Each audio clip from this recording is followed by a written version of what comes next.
Մեթյու Հենրի, ամենօրյա ընթերցանություն, օր ապրիլի 13։ Հետևյալ օրը կամեցավ Հիսուսը դուրս գնալ Գալիլեա և գտնում է Փիլիպոսին և ասում նրան. «Իմ ետևից եք»։ Հովհաննես 1:43 խոսք։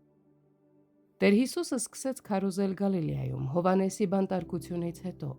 մինչդեռ ոմանք հեռացվում են, մյուսները բարձրացվում են շարունակելու նույն գործը։ Մտորեք Քրիստոսի քարոզած մեզ ճշմարտությունների մասին։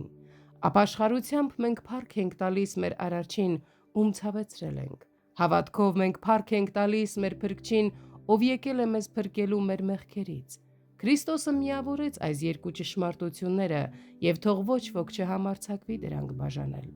Քրիստոսը պատվում է նրանց, ովքեր թեև աննշան են այս աշխարհում, աշխատասեր են իրենց գործերում և բարի են իրենց մերձավորների հանդեպ։ Աշխատասիրությունն ու միաբանությունը բարի և ուրախալի է, և Տեր Հիսուսը օրհնում է նրանց։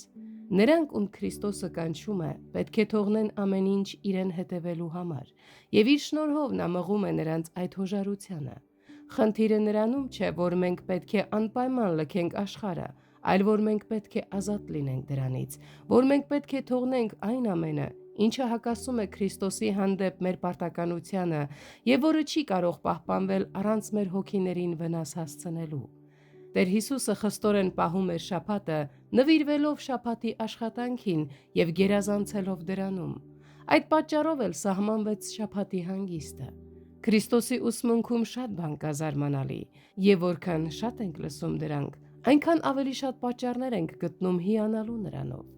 Թեև Քրիստոսը մարդկային օգնության կարիք չունի, այնուամենայնիվ նա ուրախ է գործածել այն իր թագավորությունը կառուցելու համար, որպեսզի մեզ հետ գործի ոչ թե իր զորությամբ, այլ բարեկամական պարզությամբ, և որպեսզի իր թագավորությունում մեզ նշանակի որպես իր ազնվականներ և իշխաններ։